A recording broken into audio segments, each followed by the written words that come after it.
I now give the floor to Ms. Ilze Kehris.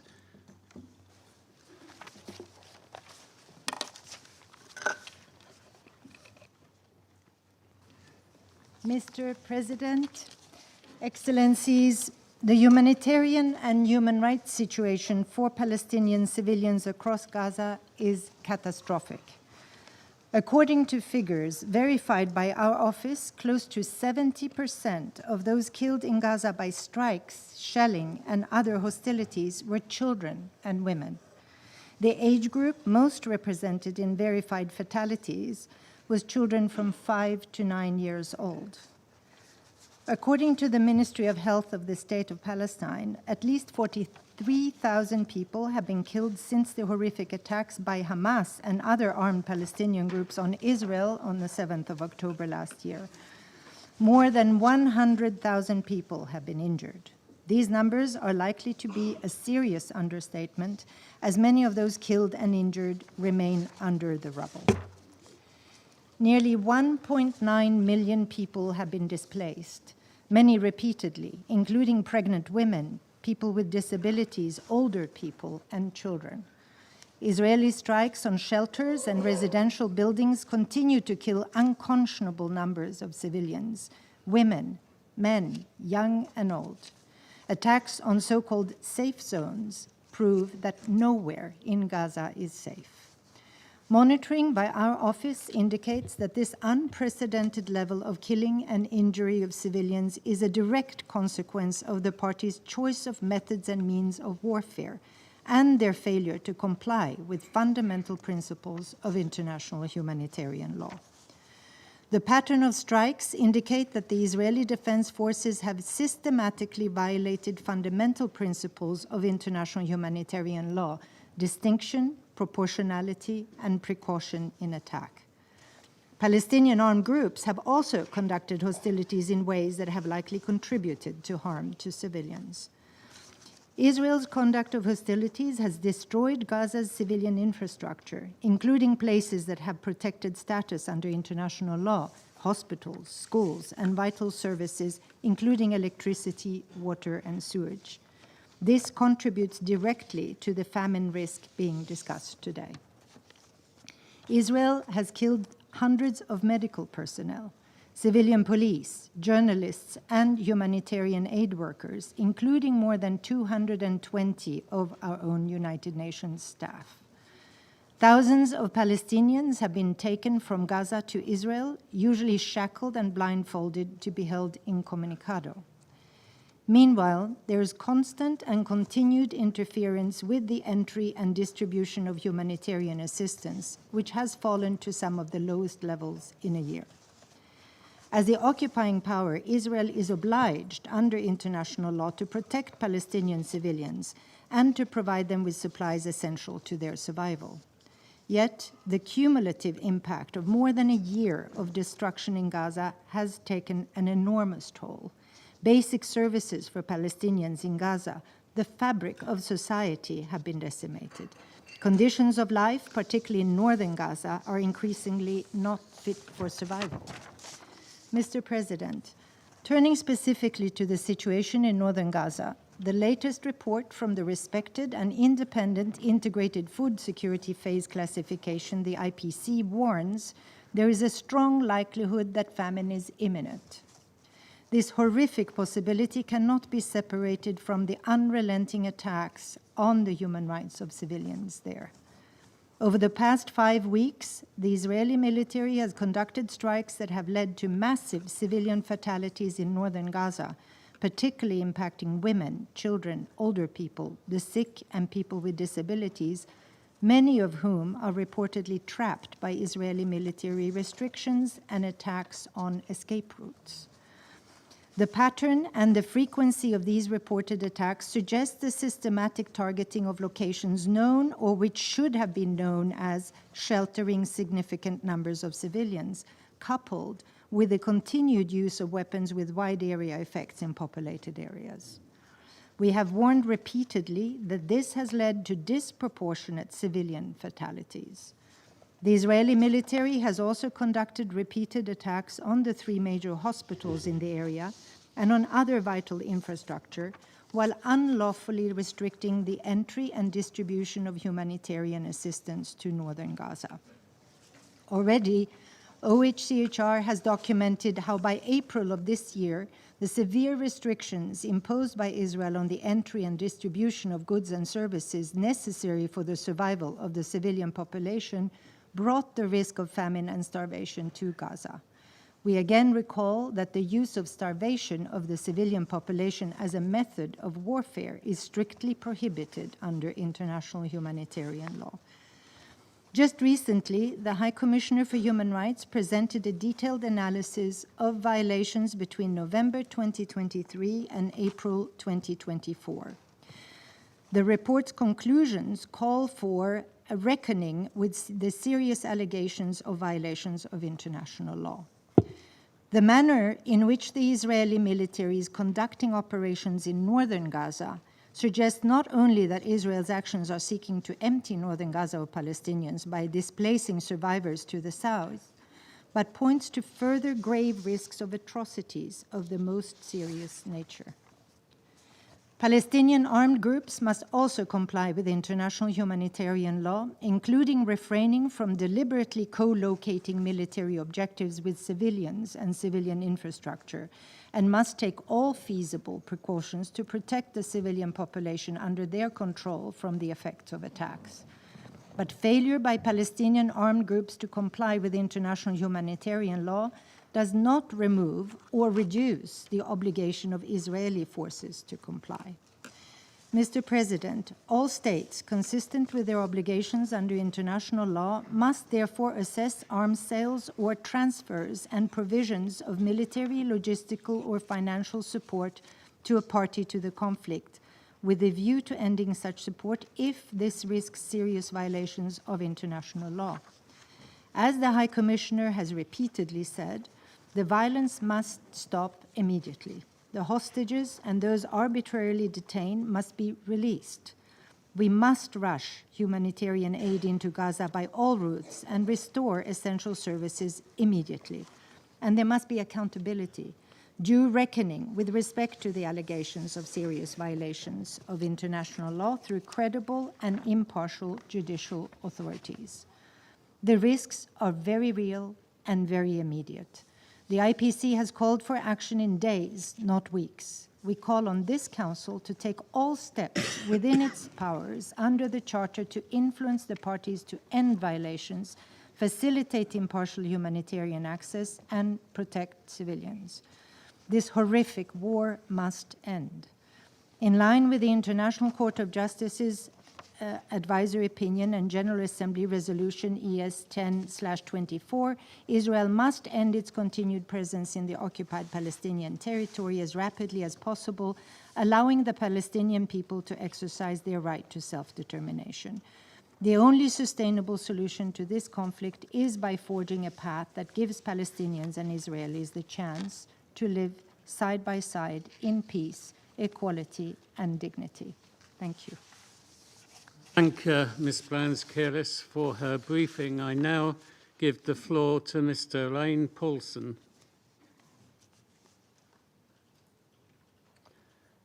Mr. President,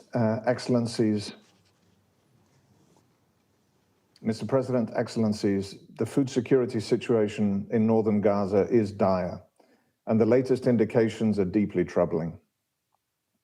Already in October, nearly 133,000 people faced catastrophic food insecurity, and the integrated food security phase classification released on 17th of October warned that under a reasonable worst-case scenario, a risk of famine existed for the whole of the Gaza Strip between November 2024 and April 2025. It also projected the population classified in IPC Phase 5, that is catastrophe, would nearly triple in the coming months. As emphasized by ASG Kehris, there is nothing reasonable in what has unfolded in recent weeks. The conflict has intensified, and so has the damage to objects indispensable to civilian survival. Last Friday, the Independent Famine Review Committee issued an alert following significant developments since the conclusion of the last IPC analysis. The Famine Review Committee has found a strong likelihood that famine is occurring or imminent in areas within the northern Gaza Strip. Men, women, boys, and girls are effectively starving as the conflict rages, with humanitarian organizations blocked from delivering assistance to those in need. Excellencies, agri-food systems have collapsed in the Gaza Strip. Local food production has been decimated. Recent geospatial analyses indicate that nearly 70% of the cropland, which has contributed up to 1/3 of daily consumption, has been damaged or destroyed since the escalation in hostilities started last year. Likewise, animal production has been devastated, with almost 95% of cattle and more than half of sheep and goat herds now dead. These animal losses have both removed access to critical and nutritious sources of protein and milk, as well as devastated people's livelihoods. The satellite images from recent geospatial assessments indicate that heavy vehicle tracks, razing, shelling, and other conflict-related pressures have damaged large areas of farmland, infrastructure, wells, and other productive infrastructure for agricultural activities in the Gaza Strip. Khan Yunis has the largest and most impacted cultivated area in terms of surface area, while North Gaza has the highest proportion of damage per governorate. It is important to highlight that prior to the 7th of October 2023, Gaza was largely self-sufficient in vegetables, eggs, fresh milk, poultry, and fish. Local agriculture also produced much of the red meat and fresh fruits consumed inside Gaza. Domestic production of these fresh, nutritious, but perishable foods meant that Gazan children's nutritional outcomes were similar to those of children in middle-income countries, despite high levels of food insecurity. Local agriculture is first and foremost crucial for providing balanced nutrition for the entire population. It is also a source of income and provides a dignified life for those working in the agricultural and food production sector. A functioning local agri-food system is crucial to minimize the concerning levels of acute food insecurity and malnutrition across the Gaza Strip. The significant levels of damage to agri-food systems are exacerbating the humanitarian and hunger crisis on the ground and increasing the risk of famine. Food supply across the entire Gaza Strip has sharply deteriorated, while food availability is at an all-time low. Excellencies, when people cannot produce or access food, they will suffer increasingly extreme levels of acute malnutrition. People in Gaza have been experiencing this for more than a year. This is the 5th time that the Famine Review Committee has met in 1 year, a first in the history of the IPC classification, on the situation in the Gaza Strip. We can and must save lives. This is a humanitarian imperative, and it is our moral responsibility. People urgently need food, water, medical aid, and other essential humanitarian assistance. By the time famine has been declared, people are already dying of hunger, with irreversible consequences that can last generations. The window of opportunity to deliver this assistance is now, today, not tomorrow. Alongside food assistance, agricultural aid is vitally needed to restore availability of highly nutritious food, prevent the sector's total collapse, preserve remaining agricultural livelihoods, and curb acute hunger and malnutrition. Gaza's farmers, fishers, and livestock owners are risking their lives to continue production. But this is becoming impossible due to the restrictions and bans on imports of food production inputs and the substantial damages suffered by production infrastructure. FAO is ready to further scale up its efforts to respond to and mitigate famine and prevent its spread in the Gaza Strip through additional support for remaining livestock and to enable local food production where possible. Today, we renew the call for urgent diplomatic efforts from across the international community to address conflict-induced food insecurity, including famine in the Gaza Strip, and for Council members to remind all parties to the conflict of their responsibility to protect civilian infrastructure critical to the delivery of humanitarian aid and to ensure the proper functioning of agri-food systems and markets in situations of armed conflict, in respect to adhering to obligations under international humanitarian law. Immediate and unlimited safe access to people who are in need is indispensable to save lives and prevent famine. A ceasefire is urgently needed. We cannot forget that peace is a prerequisite for food security, and the right to food is a fundamental human right. Thank you. I thank Mr. Paulson for his briefing. I now give the floor to Ms. Joyce Misua. Thank you, Mr. President. Mr. President, members of the Security Council, thank you for this opportunity to brief you on the catastrophic situation in Gaza. Thank you also to our colleagues from the Office of the High Commissioner for Human Rights and the Food and Agriculture Organization. We unequivocally share the serious concerns they have expressed today. Since the escalation of this conflict in October 2023, we have briefed this Council on no fewer than 16 occasions. We have condemned the death, destruction, and dehumanization of civilians in Gaza who have been driven from their homes, stripped of their sense of place and dignity, forced to witness their family members killed, burned, and buried alive. Injured children have had the words "wounded child," "no surviving family" penned on their arms. Most of Gaza is now a wasteland of rubble.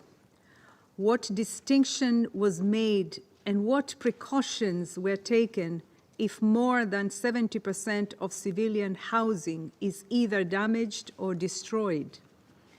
Essential commercial goods and services, including electricity, have been all but cut off. This has led to increasing hunger, starvation, and now, as we have heard, potentially famine. We are witnessing acts reminiscent of the gravest international crimes.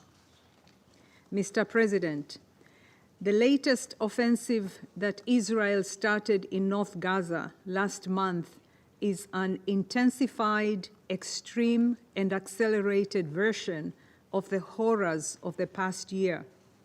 Shelters, homes, and schools have been burned and bombed to the ground. Numerous families remain trapped under rubble because fuel for digging equipment is being blocked by the Israeli authorities, and first responders have been blocked from reaching them. Ambulances have been destroyed, and hospitals have come under attack. Supplies to the north are being cut off, and people are being pushed farther south. The daily cruelty we see in Gaza seems to have no limits. Beit Hanun has been besieged for more than 1 month. Yesterday, food and water reached shelters, but today, Israeli soldiers forcibly displaced people from those same areas. People under siege now tell us they are afraid that they will be targeted if they receive help. As I brief you, Israeli authorities are blocking humanitarian assistance from entering North Gaza, where fighting continues and around 75,000 people remain with dwindling water and food supplies. Conditions of life across Gaza are unfit for human survival. Food is insufficient. Shelter items needed ahead of winter are in extremely short supply. Violent armed lootings of our convoys have become increasingly organized along routes from Kerem Shalom, driven by the collapse of public order and safety. Many food assistance kitchens have been forced to close. In October, daily food distribution shrunk by nearly 25% compared to September. These are not logistical problems. They can be solved with the right political will. The Israeli military's announcement that the Kehris film crossing into central Gaza has opened cannot come soon enough. However, our capacity to respond is being undermined, including by the Israeli Knesset legislation to ban UNRWA activities starting in January. If implemented, this bill will be another devastating blow to efforts to provide life-saving aid and avert the threat of famine. No other organization can fill these gaps. Mr. President, we also remain concerned about the deteriorating situation of Palestinians in the West Bank. Israeli forces continue to employ lethal tactics that appear to defy law enforcement standards, and they're causing damage to water and sewage networks and other infrastructure. The demolition of Palestinian-owned homes also continues. On 5th November, 9 homes were demolished in the Silwan area outside Jerusalem's Old City, displacing 42 people, nearly half of them children, to make way for an illegal settlement-related project. Israeli settlers continue attacks on Palestinians and their property, with more than 160 incidents related to the olive harvest documented in October alone, the majority resulting in casualties or property damage. Movement restrictions are making civilian access to essential services, particularly healthcare, increasingly challenging in refugee camps and in Area C, where humanitarian partners are scaling up to support communities in meeting needs. Mr. President, the most basic requirements of humanity are being disregarded. These are requirements that members of this Council, and indeed all member states, set out in international humanitarian and human rights law. They must be respected. Constant care must be taken to spare civilians throughout military operations. Civilians must be allowed to seek protection elsewhere, and they must be guaranteed the right to voluntarily return as international law demands. Reports indicating that people would not be allowed to return should be of grave concern to this Council. Parties must ensure that civilians' essential needs are met and must facilitate unimpeded humanitarian access to those in need, wherever they are. Hostages and those arbitrarily detained must be released immediately, and in the interim, they must be treated humanely and allowed visits by the International Committee of the Red Cross. Indiscriminate rocket fire towards Israel must stop. There must be accountability for international crimes. The provisional orders of the International Court of Justice in the case on the application of the Genocide Convention in the Gaza Strip and the determinations in its advisory opinion of July 2024 must be implemented now.